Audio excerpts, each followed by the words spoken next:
Do you guys recognize this side table? Well, for anyone who answered no, me too.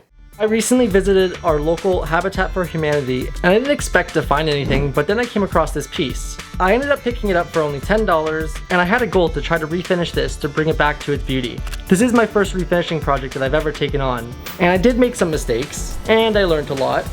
And today I am going to share with you the history of the table and my experience refinishing it. I'm going to start by dismantling the piece into more manageable parts. I wasn't exactly sure how much I'd be able to dismantle this, but I did notice some screw holes on the bottom. Now I found the signature on the bottom, and I don't exactly know what it says, but if you guys do, make sure to leave a comment and let me know. To appreciate why refinishing this vintage two-tier table is so special, let's journey through its history. So two-tier tables may feel mid-century, but their roots go deeper. In fact, the concept of tiered tables dates back to at least the 18th to 19th centuries. Think of the classic English dumbwaiters, a multi-tiered serving table that let guests help themselves when a servant might have not been present. Now fast forward to the early 20th century and you'll find two-tier side tables appearing in new forms. Before we continue, as I was dismantling, I did notice this little guy who wanted to be a part of the project, and unfortunately today, not gonna happen, so I'll let you off over in the grass at least. By the Art Deco era of the 1920s to 30s, designers were experimenting with sleek, geometric two-tiered end tables in fine woods and glass. For example, Haywood Wakefield introduced the Skyliner. No, not the Skyline. A Skyliner nightstand in 1939, blending Art Deco and modernism. Essentially an early two-tiered design, but with storage. However, after World War II, that's when the two-tier side table truly started to pick up. After the war, as American families moved into newly built suburban homes, furniture needed to be affordable, space-saving, and stylish, and the two-tier side table fit the bill perfectly. Now, as you might notice, as I'm taking this apart, I started to realize how many different screws were used to put this together. Thankfully, I've learned my lesson with all my project cars, and I'm going to start labeling these in Ziploc bags and separating all the screws. Designers in the late 1940s and 1950s embraced the dual level idea to, quote, solve space and styling challenges in post-war homes. But the 1950s were the heyday of the two-tier side table, fueled by the mid-century modern design boom. But why the two tiers? Let's find out, but first, with all the pieces dismantled, let's start stripping the finish off. Now I did some research and I went to my local home hardware and picked up these supplies for removing all the finish. Now quick tip, if the instructions on the can recommend that you remove it using a cloth because there's a lot of pressure built up and it might, shoot out everywhere, typically I would recommend following that. But in this case, I didn't really listen and, well, I guess I should have followed the instructions. Now during some research online, I did see a lot of people mentioning that putting some plastic wrap around the actual stripper will help it keep moist and actually last longer rather than drying up as it normally does. The can does specify that you want to keep the area nice and wet with the actual stripper during the process, so I'm going to test out the plastic wrap idea and see if it works. I was finally ready to have that satisfying scrape where all of the finish comes off, and well, it wasn't as satisfying as I was hoping. I thought maybe I didn't put enough stripper, so this time I was starting to apply a really thick layer and constantly making sure to keep it wet. I didn't decide to go with the plastic wrap this time, but the results pretty much were the exact same.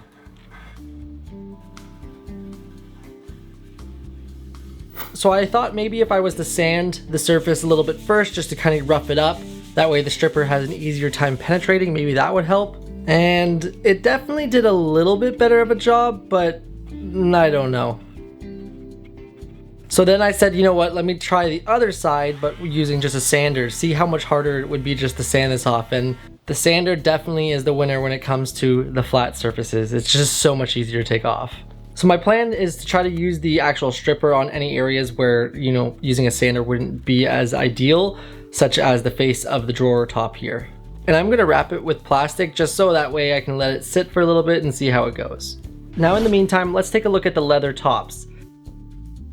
Now, there are some areas where I noticed that the glue has given up and the leather is starting to peel back, and I was really concerned about trying to peel this off because my original plan was to remove the leather completely, that way I have it completely off the table. It's easier to stain and stuff like that, but I don't know if it's going to rip in the process of removing it. So I'm going to fold it back as much as I can and just kind of loosening up anything that already is loose. And then I'm going to blow out all that dust that's out underneath there and apply some CA glue to see if maybe that will fix it.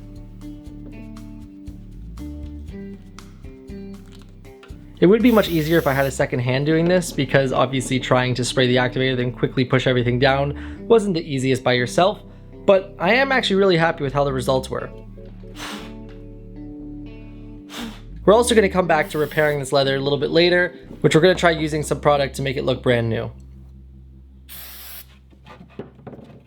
So I'm going to wipe down all the leather just to make sure it's nice and clean, and it gives a nice surface for the tape to stick to when I mask it off for staining and sanding. Now back to this piece that we left while we were working on the leather. Let's see how the stripper did this time. Now the results definitely were a little bit better. I'm going to try to see what happens if I leave it for an extended amount of time. I'm going to prep the drawer face by sanding it first and then applying a thick layer of the actual stripper. I'm going to wrap it in the plastic wrap and then leave it for at least an hour. The instructions say 15 minutes, but let's see if this does a better job. Now, as this is my first refinishing project, this is something that I didn't really pay attention to, but I didn't also notice until now. There's a lot of veneer used in this piece, and you'll see later I run into a bit more of an issue with that. Now, while we let that stripper sit on the drawer face, let's work on some of the flat surfaces with the sander. Now, I tried using different grits, but I found that 60 grit was the best grit to remove this finish. Ideally, I wanted to use 80, but all I had was 60, and honestly, it was making it way easier. Alrighty, so it's been about an hour. Let's take a look at this drawer face and see if the stripper made a difference. Now, I'm actually pretty happy with the results of this. They aren't perfect, but it's definitely better than nothing. I am going to apply some more stripper to see if maybe the last little bits can get loosened up. But I will say I think the results of this definitely show that the plastic wrap and leaving it for longer did help. So what I'm going to do is start prepping the actual legs by applying a very thick coat of the stripper and making sure to plastic wrap it pretty quickly and then leaving it for about an hour to see how it does. Now, while we let those legs sit, let's answer the question of why the 2 tiers. Part of the appeal was practical invention. I mean, these tables created distinct zones for use. Some home magazines of the time showed living room layouts with a top tier holding a radio or a lamp, elevating it to cast a light over the sofa, while the lower tier easily kept ashtrays, magazines, or just a drinking glass, and keeping it within easy reach. The design was a hit, and it made small rooms feel organized and adding a visual interest with its layered look. Many started featuring iconic mid-century touches such as peg legs or hairpin legs, brass-capped feet, and floating shelves. Some even included drawers, like mine, or magazine racks. You'd also find some of these tables with leather on the tops. This was an influence from Regency-style furniture, which was often made from mahogany. In the American homes of the mid-20th century, families were spending more time in their living rooms, watching the new invention, the television, and the furniture had to adapt to these activities. It was an answer to the clutter of daily life, and homeowners found they could use the tiers creatively. Perhaps they'd use the top tier to display a prized vase or a family portrait, while the lower tier would quietly stash newspapers, books, remotes, or just coasters. Some models were even used as nightstands in bedrooms or as those telephone tables in your hall. The mid-century craze for 2-tier side tables was so widespread that it spanned from high-end designers to mass-market manufacturers. But before we talk about all the different designs, let's look how the stripper did on those legs. Good morning. It's the next day and my neck is sore as ever. I sanded a bunch yesterday. I'm hoping to finish the rest of the sanding this morning. Back to sanding. Now, as we continue sanding and getting prepped for stain, let's talk about the designers and companies who produce these pieces.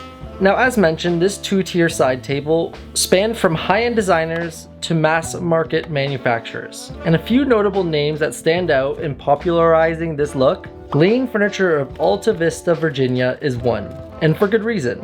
Lane released numerous 2-tier designs, including perhaps the most famous of all, the Acclaim series. Designed by Andre Buss and debuted in 1959, this design featured a signature dovetail inlay on the tabletop. The Acclaim style flew out of showrooms, and by 1963, the Acclaim collection was the highest selling furniture line in the country. Even today, that distinctive 2-tier Acclaim end table is highly sought after by collectors. Another giant of the era, Broy Hill. they offered two-tier end tables in popular lines like the Saga and Emphasis. This matched their modern dressers and room sets. Companies like Bassett Furniture and American of Martinsville produce stylish step tables also. Martinville's versions, often designed by Merton Gershon, combined the two-tier format and added drawers or wickered accents. As for the mass producers, Mersman Furniture, for example, was a company that churned out affordable tables by the thousands. Founded in the 1870s, Mersman supplied countless homes with simple two-tier end tables throughout the 1950s and 60s. These ones may not have a famous designer's name attached, but they were the everyday workhorses of mid-century furniture. Sturdy, often unbranded, and found in thrift stores and grandma's house alike.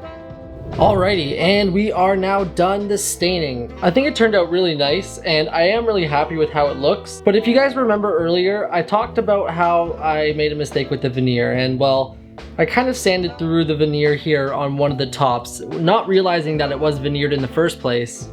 So I did a little bit of research, talked to a friend of mine named Kyle, and I tried to do a little bit of grain drawing with the marker, and well, quickly gave that one up. Then I went to the store and purchased this graining tool, and I attempted that, but let's just say it didn't really work too well either. At this point, I feel like it's just gonna have to be a design feature because I'm not sure the best option to fixing this. I didn't even know it was veneer, and again, this is something I learned that I need to be paying more attention to. So let's just get on with varnishing. In the video, I'm only gonna be showing you guys the first coat of varnish, but I did go back, give it a quick sand, and do a second coat. While we wait for this to dry, let's start working on the handles. I did decide just to fill up a bucket with some warm water and then add some Dawn dish soap just to make it nice and soapy. Then I let them soak in there for about 10 to 20 minutes, came back with a rag and just wiped them off. I felt like I could probably get some better results, so I used a very soft bristle brush just to kind of scrub off the top layer without scratching it. And I do think it made a bit of a difference, so I'm pretty happy with how this looks. I still want to have that antique look, so I think this works. And now that the second coat of varnish is dry, we can finally remove this tape. And so today I'll be using this leather conditioner, which I just found in my dad's shelf, and I believe this is what they use at dealerships. I think the results were pretty decent. It definitely made it look a little brighter, but unfortunately didn't fill in the cracks like I was hoping it was going to. I'm not very familiar with refurbishing leather, so I mean, this is gonna look good for now. And now with the conditioner on, there's only one step left. Let's reassemble.